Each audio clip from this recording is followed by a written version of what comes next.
I've been losing a lot of sleep. So let me give you some background. Let me kind of rewind. Grew up in New York City. My parents are from Puerto Rico. They came here with nothing, practically. Raised 3 boys. We did not see color. We didn't see race. We didn't see anything. I was institutionalized Catholic. I believe in God. I just worship my own way, but I still believe in God. I'm God-fearing. I believe in the Constitution 220%. I can't stress that enough when people talk about police and things like that. I say police are supposed to operate under the Constitution. And as long as you have a good foundation with the Constitution, you'll be a good police officer. And so that's important to me. So raised 3 kids. I would be, so for the woke folks in the crowd, I'm cisgender, gender conforming, brown, religious, non-birthing person, racist. So I want to make sure that everybody knows who they're talking to. If I'm among friends, I'm an American.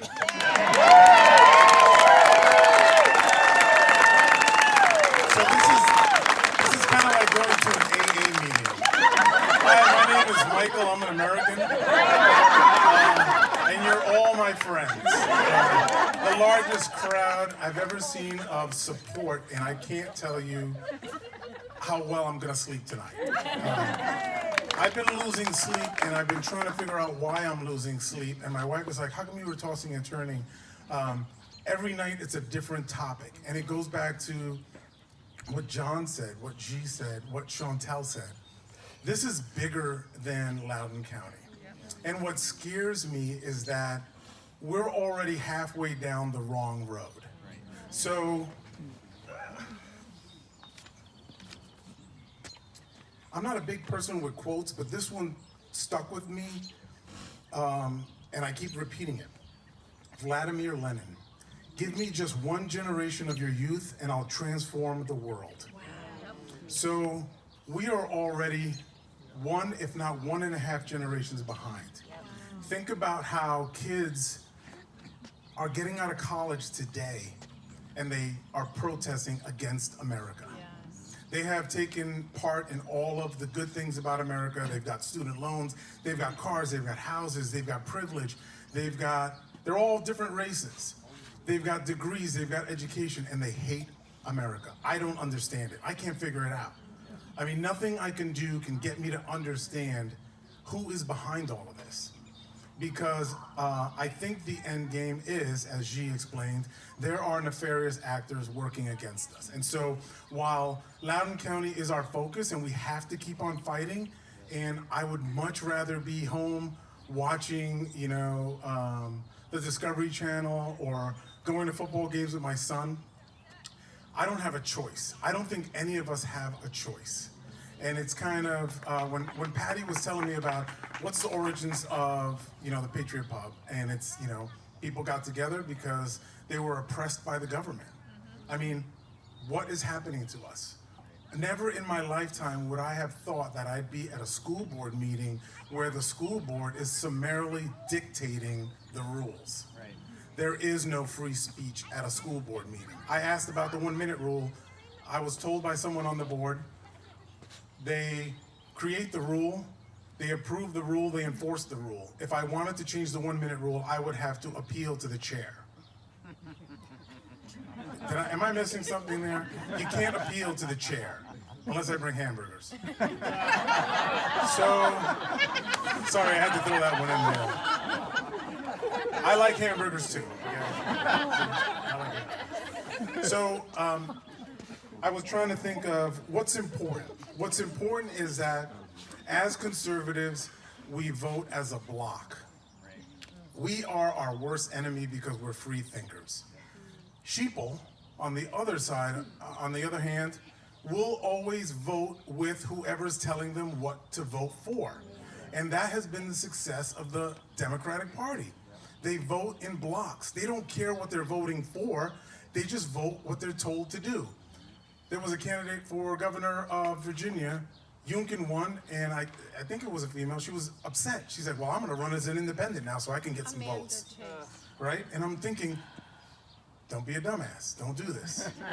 You have to vote with your party, because if you get your party in power, then you might have some opportunities. The Democrats are great at that. We talk about it constantly. So don't stop with CRT, which is the most racist, noxious, evil doctrine that I've ever seen. And unfortunately, I'm reading a book on it, and it's just evil. It's just terrible. It's hard to read, and it's just nasty. To think that you would just come upon a person and immediately judge them just because they got a tan. So I'll be black in the summer, I'll be white in the winter, so I go from oppressor to oppressed, and I switch. Depending on how long I sit in the sun, I've got like a personality disorder now. I can't figure it out. But I will tell you something, when you're the brown man, nobody knows what to do with you. They let you do whatever you want because they're not quite sure, and they get uncomfortable. So here I am, right? Until the end of the summer, I'll be oppressed. But I can't tell people enough that this is important. Our voting block is important. Get out to our friends. Tell people that it's not good enough to say, I'm pissed off, I'm just not gonna vote. You just gave the vote to the other side. It's not good enough to say, I'm not worried about gun legislation. I'm sure someone will do the right thing. When they're at your door with search warrants because it went so far that they got to that point, you're gonna have some different thoughts. The Second Amendment is in place for good reason. It was to protect the people from an oppressive government. That is what is happening today. And if we have to recreate 1776 and do it all over again, I'm ready to be doxxed. If they want to come to my house and do some dumb shit, I don't care anymore. I don't have a choice. I have 2 children. My wife thinks I'm crazy, but that's okay. They all do. And I have guns. So a lot of people have guns, and we have guns for a reason. It's not because we're evil people. It's not because I sell them to evil people. It's not because I commit gang violence. It's because I have the right to own a firearm in the United States under the Constitution. So whether or not you have kids in the school system, whether or not you think you're in your golden years and you're just gonna kind of ride it out, what legacy do you want to leave for the people behind you and your grandchildren and your great-grandchildren? Do you want to be in your deathbed thinking, wow, I really should have voted that year, or I really should have participated in that rally? Or do you want to be, going off to God and saying, I did everything I could, and I lived a righteous life?